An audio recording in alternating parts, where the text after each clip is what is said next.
You want to be whenever you grow up? The chances are almost every career you had in mind requires furthering your education past a high school diploma.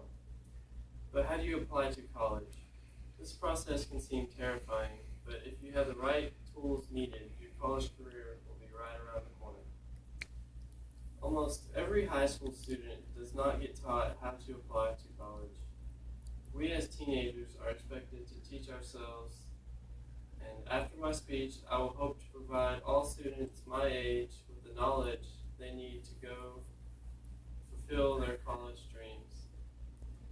I may not be the most reliable source whenever it comes to experience, but I am credible in the way that I conducted research for myself and learned the appropriate steps to take to apply to college. Applying to college is scary, but it can be easier than you think with the appropriate knowledge. To apply to college, you must first take the required test and maintain a good GPA.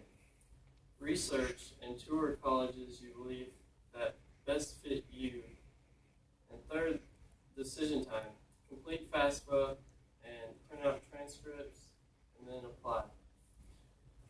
Grades are very important. Almost every undergraduate school will require a readiness test before attending a university. The two most popular tests are the SAT and the ACT.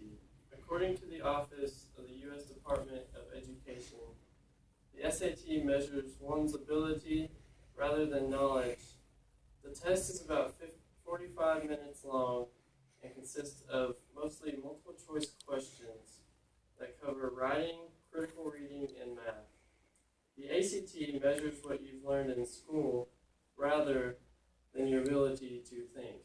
The ACT includes 4 multiple choice tests: English, reading, math, and science.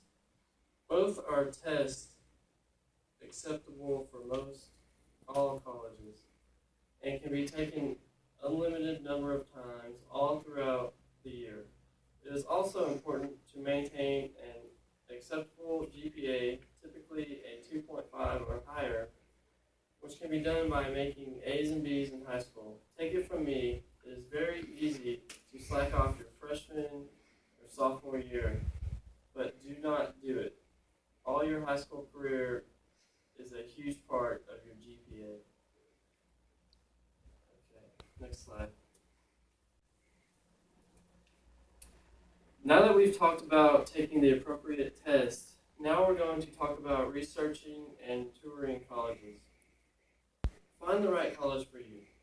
Touring colleges can be very time consuming, so it's important to research online which college you would like to visit the most.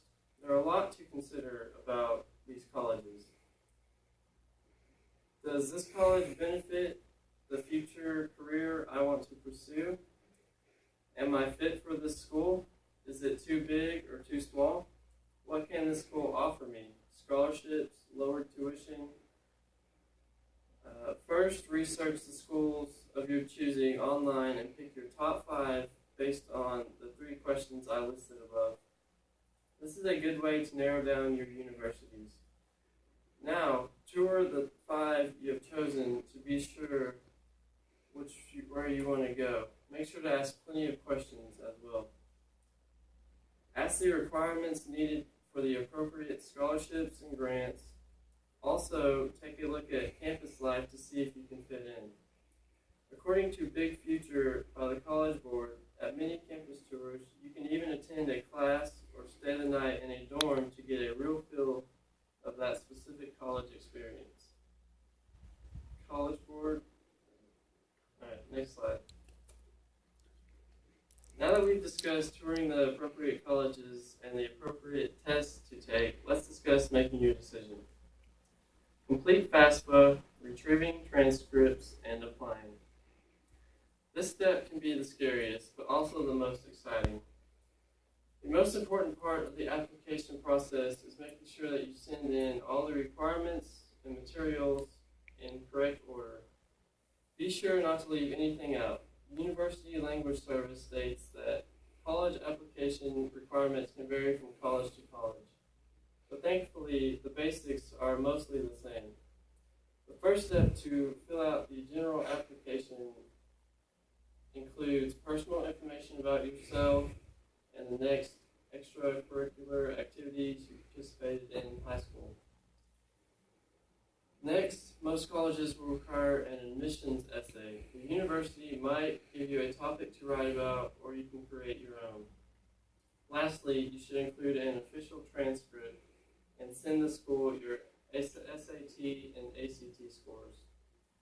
Also, it is important to fill out FAFSA on FAFSA.org to get all the government financial assistance you can get. You can then send your FAFSA information to all the schools you applied to, and they will store the information into your file. Now, all you have to do is wait for your acceptance letter. In conclusion, like I said before, applying to college can be simple with the appropriate steps and knowledge to do so. When applying to college, first, take the required test and maintain a good GPA. Second, research and tour the college you best believe is the fit for you. And lastly, decision time. Complete FAFSA, print out transcripts, and apply. So now you can look back on your dream career as a little kid and now have the